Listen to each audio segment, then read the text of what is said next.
tal? Igualmente, muy bien, todo fenomenal Sí, dentro de lo que se me puede, alegro pero mucho. bien.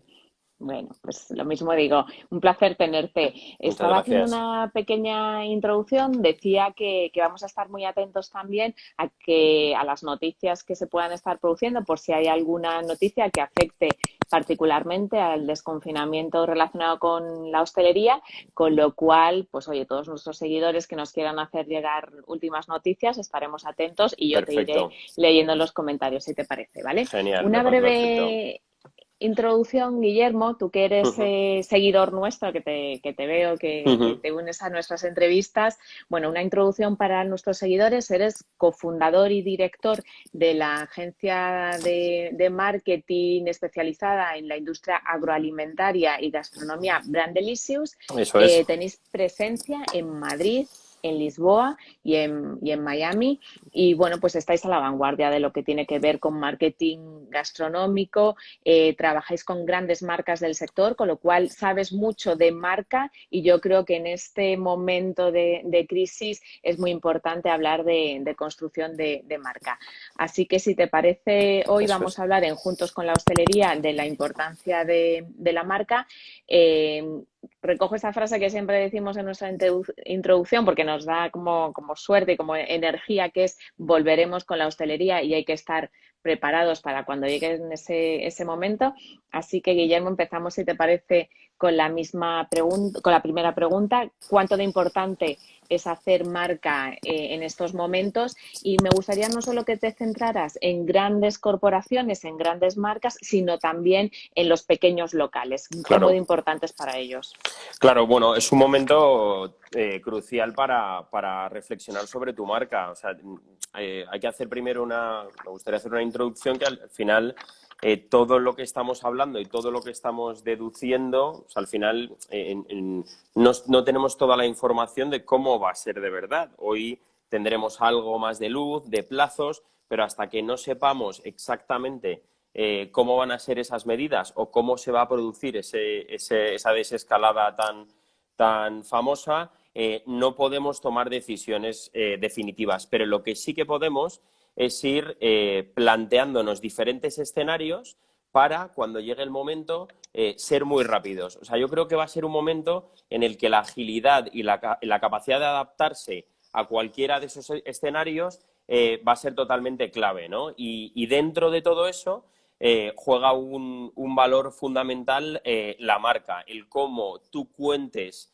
por un lado, cómo te has adaptado a lo que nos digan que tenemos que adaptarnos en, digamos, la post-crisis pura y dura, y por otro lado, pues que de alguna manera tus objetivos de negocio más inmediatos, porque todos van a estar afectados por un tema económico-financiero evidente, no perjudiquen a medio o largo plazo en todo lo que has construido como marca hasta ahora. Es decir, no puedes dinamitar lo que eres y lo que has estado contando que eres hasta ahora por lo que está ocurriendo. Tienes que adaptarte, pero no dinamitarlo, insisto. Si tus valores son el servicio en sala, pero ahora no vas a poder ponerlo tanto en valor porque las medidas te van a impedir hacerlo, pues busca unas herramientas que hagan poner en valor precisamente esa parte que has trabajado tanto. Y seguro que hay un punto en el que además te sientes mucho más cómodo y que tienes que destacar de alguna manera contando todo eso en todos los canales. En todos los canales me refiero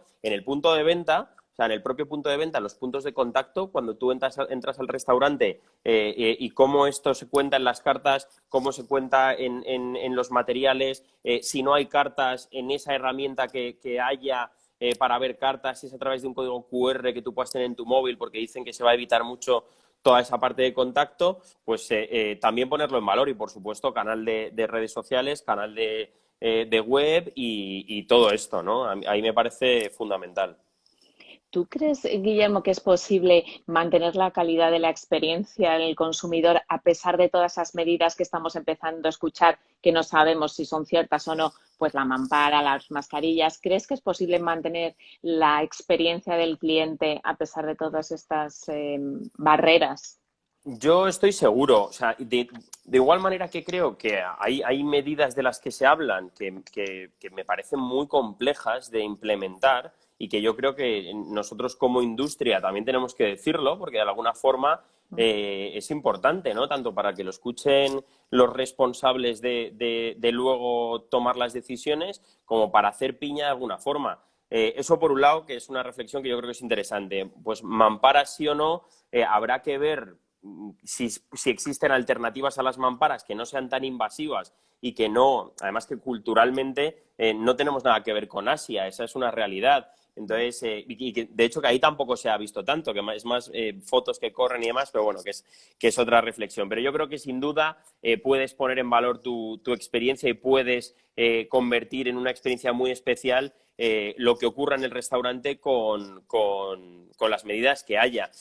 Ahora es todo mucho más dramático y mucho más alarmante. A mí me gusta poner el ejemplo de la adaptación que tuvimos al no fumar. O sea, era una cosa que era un miedo brutal, ¿no? La gente pensaba, había negocios que decían, yo tengo que cerrar, si yo no puedo dejar a mis clientes fumar, tengo que cerrar. Y hoy en día nos parece una locura pensar en que se fumaba. Pues yo creo que nos conseguiremos adaptar y que para mí lo más preocupante son las fases justo posteriores a la apertura. O sea, si hoy nos dan una fecha de 1 de junio para empezar la desescalada, que no nos darán las medidas, porque en Italia, que lo comentábamos antes, Rosa, todavía no han dado las medidas, pero nos darán unas fechas, pues a partir de ahí plantearnos escenarios y ser muy rápidos en todo lo que nos vayan indicando. Pero sí que creo que cada uno tiene que mirar un poco hacia adentro y decir, vamos a ver, si yo soy buenísimo en mi complicidad con el cliente, en conozco a todos por su nombre, eso es lo que me ha hecho grande, eso es lo que me ha hecho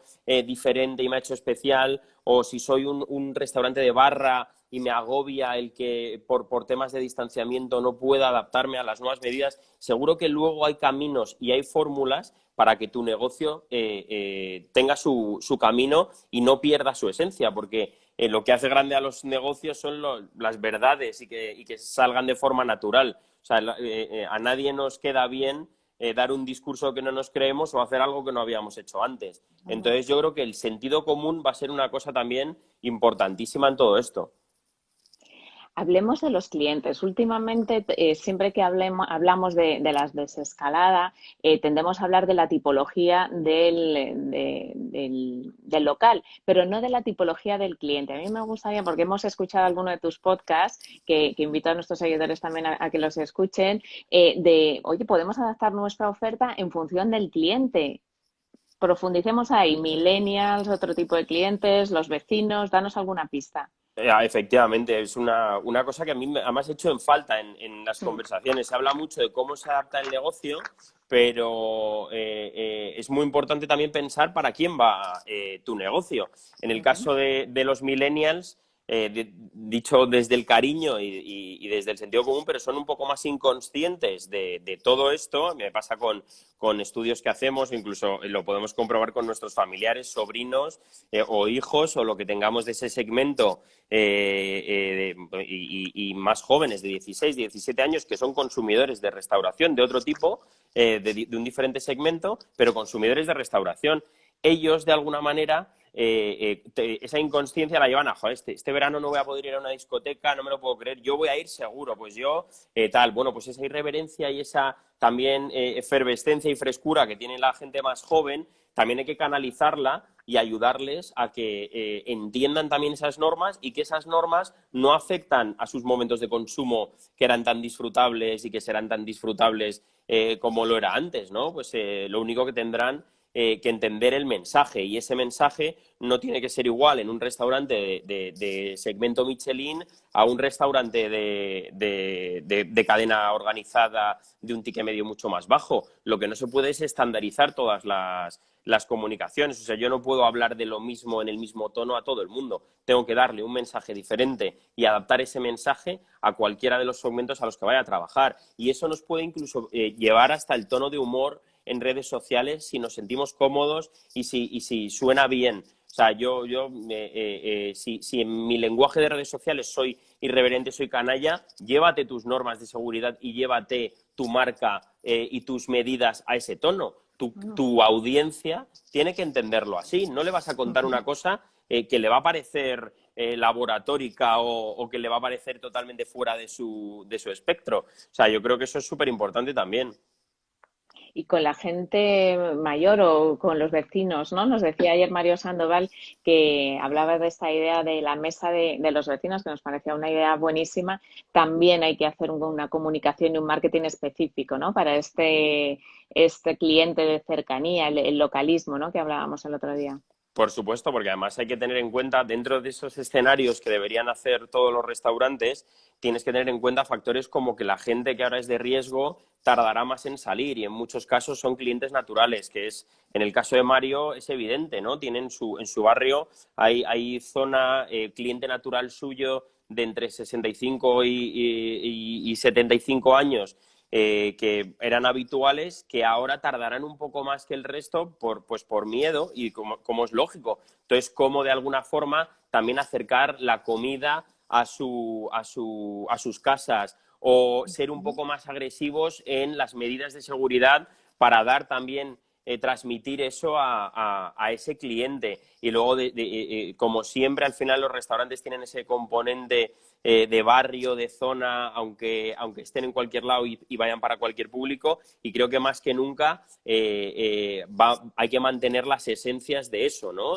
Si nosotros nos hemos construido desde nuestro barrio hacia afuera, nos va a tocar volver a hacerlo para volver a salir hacia afuera, y todos los mecanismos que nos inventemos para que eso funcione estará fenomenal. En el caso de Mario, que es un tío que está continuamente pensando cosas y adaptándose a todo, pues él, ¿qué ha hecho? Me planteo un escenario que mañana me dicen que no tiene que ser, no puede ser así, tiene que ser así, bien, pero ya tengo el escenario y lo adapto. No tengo que construir desde cero una metodología o una nueva línea de negocio. Y luego yo lo que creo es que también todo lo que se haga, hay que pensar, por dar también un punto optimista, que llegará un momento en el que volveremos, o sea, aunque quede un pozo, volveremos a una cierta normalidad, y ese pozo será hasta positivo, pues como ponía antes el ejemplo del tabaco, bueno, pues a la larga es positivo y todos estamos más cómodos, y el comentario más escuchado es que ya no nos huele la ropa y que estamos mucho más a gusto. Pues quizás aquí saquemos como lectura positiva que las medidas de higiene son mucho más radicales y por tanto eso me satisface en una experiencia en un restaurante o todo esto. Yo creo que eso es una lectura que todos tenemos que hacer también. Voy a aprovechar dos comentarios de dos seguidores. Una, creo que era una seguidora que nos preguntaba qué pasa con esos nuevos locales que, según decía, no tienen aún la esencia construida, porque decías la importancia de mantener la esencia de los locales.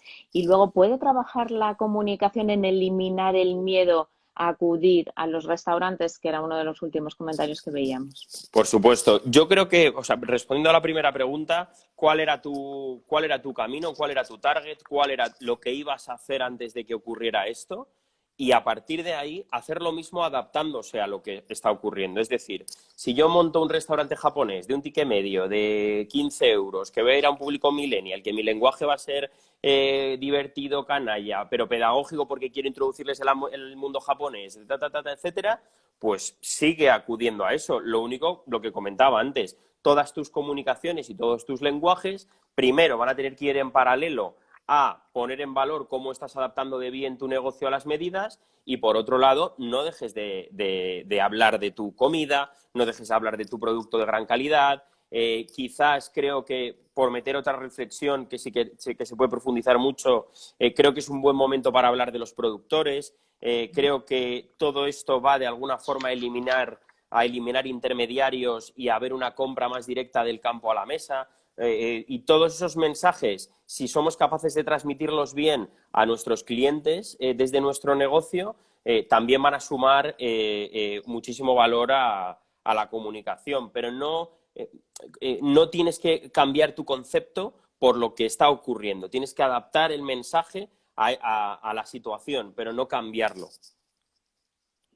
Y sobre el miedo, Y luego, sobre el miedo, yo creo que el ¿puede miedo de ayudar la algo... comunicación? Sí, sin duda, y es algo en lo que yo estoy trabajando mucho porque desde luego preocupa, y es otra cosa que a mí lo que más me gusta es preguntar a mi entorno, ¿no? Amigos, familia, y todos, pues la respuesta inicial es no lo sé, a mí me da un poco de cosa, etcétera, pero creo que esas comunicaciones pues, se pueden hacer todo tipo de desarrollos y de estudios, pero suelen ser mucho más naturales. O sea, la gente al final acaba haciendo un poco su camino y acaba haciendo su comunicación en cadena con su entorno y en ese sentido yo creo que es más el negocio el que tiene que dar las pautas y la credibilidad para generar la tranquilidad. Y cuando empecemos a salir será un efecto dominó porque además somos muy de salir y eso no nos lo quita nadie y ayuda a todo esto también, porque las ganas también forman parte de la ecuación, que tampoco se sobrepase para no perder el sentido común y convertirlo en un retroceso, pero yo creo que dentro de un orden se hará más o menos natural y seremos nosotros mismos los que haremos una comunicación. Dicho esto, ayer grababa otro podcast con Nino Redruello de Grupo La Ancha, Fismuller, con Sacha Ormaechea también, un icono de la gastronomía madrileña, con Juan Manuel Belver, y todos comentaban que también es una labor que deben hacer los restaurantes ahora más que nunca. O sea, yo creo que se ha demostrado que la solidaridad en este sector es brutal porque estando muy afectados no faltan ayudas, pues Mario lo contaría ayer, todos están haciendo todo tipo de labores y creo que en España su gastronomía la ha llevado también a donde está ahora pues el compartir, la solidaridad que han tenido pues desde Ferran Adrià en su momento compartiendo todo tipo de técnicas y de recetas hasta en los momentos difíciles ayudando en toda la cadena. ¿Y qué comentaban?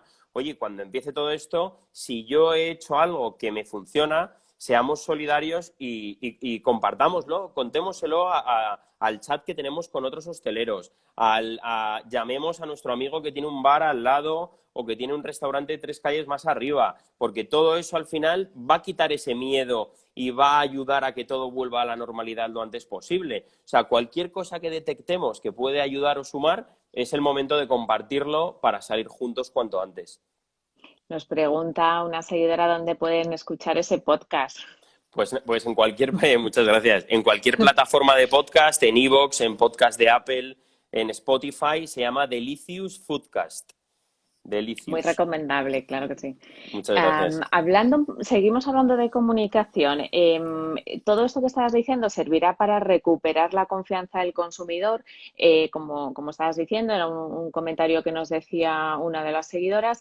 Y quería preguntar también por las campañas que se están escuchando ahora de apoyo a la hostelería, que están tratando de incentivar y de potenciar el apoyo a la hostelería. Que nos des un poquito tu visión y hacia dónde deberían ir hacia el momento en que se produzca la apertura.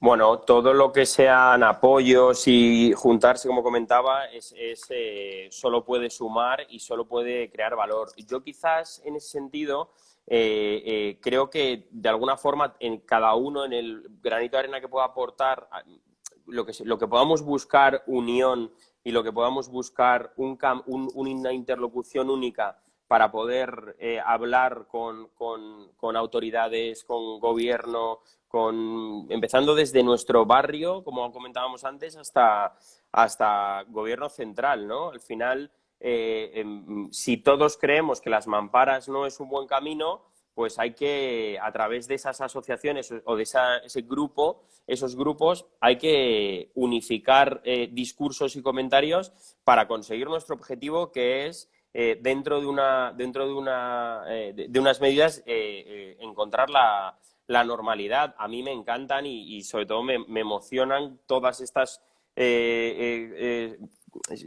uniones o agrupaciones porque te das cuenta que al final muchos de los que abanderan esto pues quizás ni siquiera lo necesiten, aunque ahora lo necesita todo el mundo, y sin embargo pues están ahí porque su visibilidad y su reconocimiento les ayuda a tener una cercanía mayor con las autoridades. Dicho esto, yo creo que no hay que olvidar nunca y es fundamental a todo el canal de restauración, es decir, desde el bar que tiene una barra y caben 6 personas de pie, hasta el super restaurante con 3 estrellas Michelin, pasando por la hamburguesería de cadena organizada. Y eso es lo que quizás a mí me cuesta un poco más ver, ¿no? Algo que de verdad unifique Ujú. a todos los segmentos. Es quizá el único punto en el que yo creo que habría que buscar un poco más de nexo, porque hay 300.000 bares, restaurantes, decían el otro día, que se reactivarían a la vez y esa reactivación pues también tiene que tener cabida para todos, ¿no? No hay unas medidas únicas ni hay un escenario único para todos los restaurantes. Cada uno tiene un sentido. Y dice aquí un señor, todos caminamos en una misma dirección, es absolutamente así. O sea, y así debe ser y así es como se conseguirá. No lo habíamos preparado, Guillermo, pero te anticipo que te voy a preguntar hacia el Claro, final un eslogan para la vuelta, ¿vale? Tú que eres marketingiano, ahí dale al cerebro y si no, luego te fenomenal. emplazo a que nos lo mandes. Pero antes Fenomenal. de ir terminando, me gustaría que nos dieras tu visión sobre el takeaway y el delivery. Hoy no han preguntado mucho por ahí, pero es un tema que siempre es muy recurrente y que el otro día hablábamos de la importancia de, bueno, evaluarlo bien. A mí me parece importantísimo hablar de takeaway y delivery, porque lo que hablaba un poco antes al principio, o las soluciones de negocio que vayamos detectando, hay que analizarlas muy bien. O sea, no vale todo, ¿no? No todos los restaurantes pueden hacer delivery como los conocemos y no todos los conceptos de delivery tienen que funcionar así. Es decir, lo explico. Si yo tengo un restaurante y hago delivery, mi cliente lo primero que va a buscar es la comida de mi restaurante. Porque yo si conecto, además conecto incluso con un plato en concreto, ¿no? Vuelvo a poner el ejemplo del japonés, si queréis. Un restaurante japonés que a mí me encantaba ir y de repente me entero que tiene delivery. Si yo me imagino que me voy a tomar el nigiri que me tomaba allí, primero estoy perjudicando al restaurante y segundo es que además de verdad, quiera o no, me va a afectar luego a cómo yo recordaba ese restaurante. Entonces, mi consejo es que de alguna forma intentemos diferenciar la marca del delivery de la marca del restaurante. Pongo el ejemplo más evidente. Si yo me llamo, no lo sé, Nigiri mismo, pues que me llame Nigiri to go o me llame Nigiri Delivery. Parece una chorrada, pero es súper claro para que tu cliente diga, no, no, es que es la parte de delivery. Joder, no está tan bueno, pero bueno, para delivery está bien. O sea, yo prefiero que mi comentario sea ese a no está tan bueno como lo recordaba en el restaurante. Una vez que has hecho ese punto de partida, la carta la tienes que adaptar primero a lo más evidente, que es a cómo viaja eso, porque nosotros en el momento que sale del restaurante le perdemos la pista y ya la responsabilidad no es nuestra.